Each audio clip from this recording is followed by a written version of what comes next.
Welcome to the story of Sunlaw, a story certain to be repeated again and again because Sunlaw is a story of success in the financing, development, and operation of safe, reliable energy plants.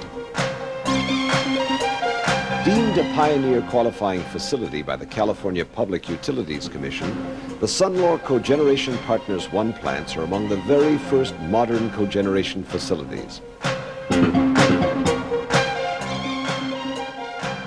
Many say its success has spawned an industry that will replace billions of dollars in old, inefficient utility plants with new, efficient, conventional, and alternate fuel plants. Energy production has been burdened by tremendous problems during the past decade. It has taken people with vision and courage to overcome the seemingly insurmountable difficulties of creating alternate sources of energy. Sunlaw is the pioneer among the leaders in the field of providing new sources of energy. Using cogeneration, Sunlaw Cogeneration Partners 1 provides a clean and low-cost source of energy that is not only technically sound, but also provides a good return to its investors. Robert Danziger, chairman of Sunlaw, can explain in more detail.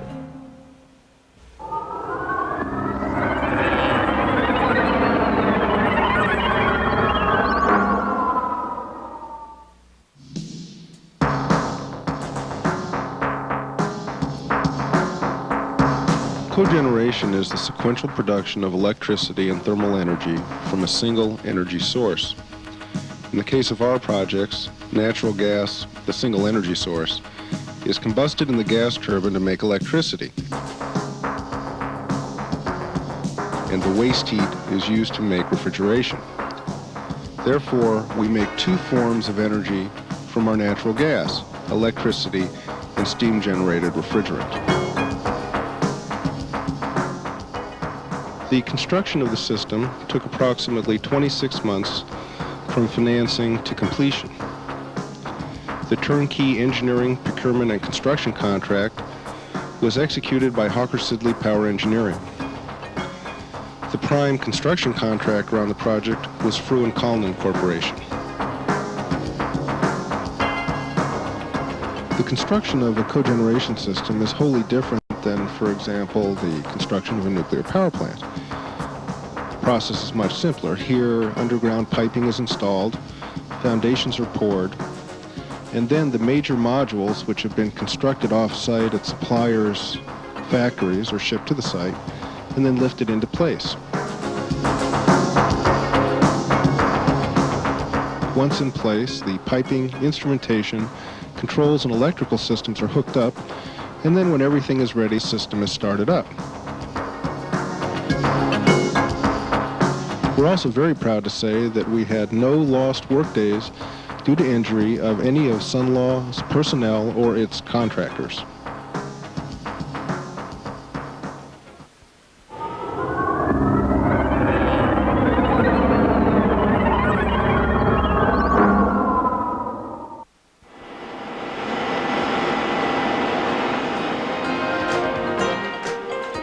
The heart of the system is the General Electric LM2500 gas turbine. This is the same gas turbine that has been used as the engine on DC-10s and 747s for a number of years. The LM2500 was packaged by Stewart & Stevenson Services of Houston, Texas, whose package is, if the gas turbine is the heart of the system, the soul of the power plant.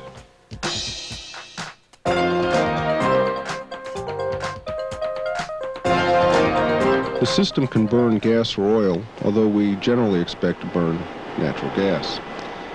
At the same time as the gas is delivered to the gas turbine, air is thoroughly filtered and then pre-cooled in an evaporative chiller. Pre-cooling allows higher output because gas turbines generate more power at lower temperatures. Highly purified water is also delivered for injection into the gas turbine. This water injection acts to significantly reduce air pollution from burning natural gas. The gas turbine turns an electric generator. The rotor for the electric generator was the first metal milled for these projects.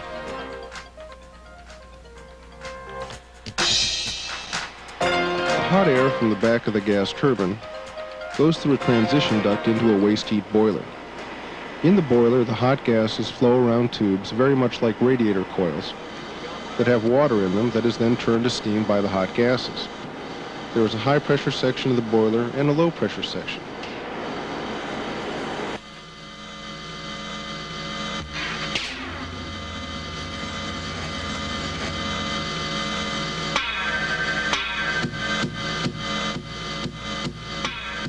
The steam from the high-pressure section is delivered to the steam turbine to make a little bit more electricity.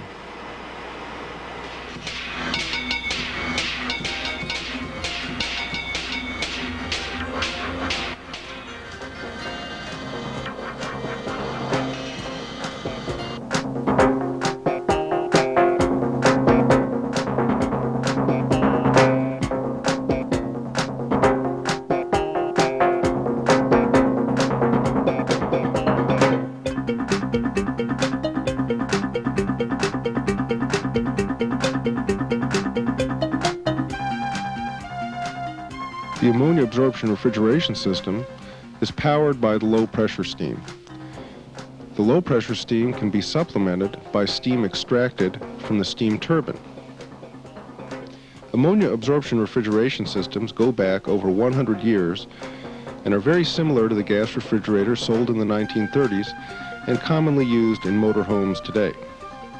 The refrigeration is delivered to U.S. growers' cold storage and federal cold storage, who together freeze over 55% of the frozen products in Southern California. They do this in some 9 million cubic feet of freezer space. The entire plant is controlled by a computer control system such that a single operator can, sitting at the console, control virtually every major function and take almost all necessary readings. The operators are supported by a complete maintenance staff and assistant operators. The electricity generated by the gas turbine generator and the steam turbine generator are delivered to Southern California Edison at 66,000 volts. The electricity is stepped up in voltage in our transformers and delivered through a series of safety devices, circuit breakers, and other interconnection equipment to the City of Vernon electric system, who then delivers it for us to Southern California Edison. The Sunlaw Cogeneration Partners 1 projects were financed through a Reg D limited partnership with Sunlaw Operating Corporation and myself as the general partners. Our limited partners include major corporate and entertainment figures, as well as institutions such as John Hancock. Indeed, John Hancock and Richard Ermis were the first to invest in the projects.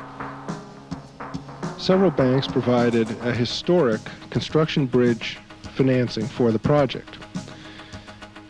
This financing was agented by Bank of America, who brought in Lloyd's, SFE, Bank of New England, Irving Trust, and National Westminster. In January of 1987, this construction bridge loan was taken out by long-term lenders Aetna, John Hancock, and United of Omaha. Hawker Siddeley played a significant role in financing by taking financial risk with respect to those factors that were within its control. Indeed, the beauty of the whole risk management approach is that no one was asked to take any liability for risks outside of their control. It took approximately 3 years from conception to financing. $21.5 million in equity was raised, $60 million in the construction bridge loan, and the permanent financing was $62.81 million. There were a number of firsts associated with these projects. It was the first insurance program of its type put in place. It was the first transmission service agreement through the City of Vernon. It was among the first 200 megawatts of power sales agreements signed by Southern California Edison. It's the first and by far the largest refrigeration project in the United States. It was the first financing of its type in several respects. And a fact that we're most proud of, it is the first to achieve availabilities in the 99% plus range for a given month. In addition to these firsts, the projects can boast of a number of accomplishments. They've achieved more capacity than projected, as well as less emissions and a much better return on investment.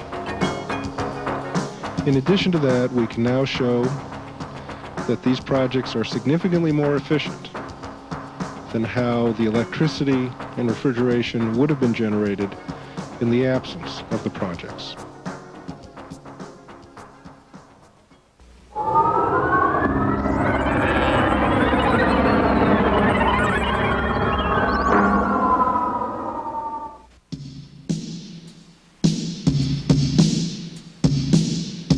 The Sunlaw Cogeneration Partners 1 projects have achieved in their first years one of the finest records of availability, reliability, and safety in the history of power production and certainly in the history of cogeneration.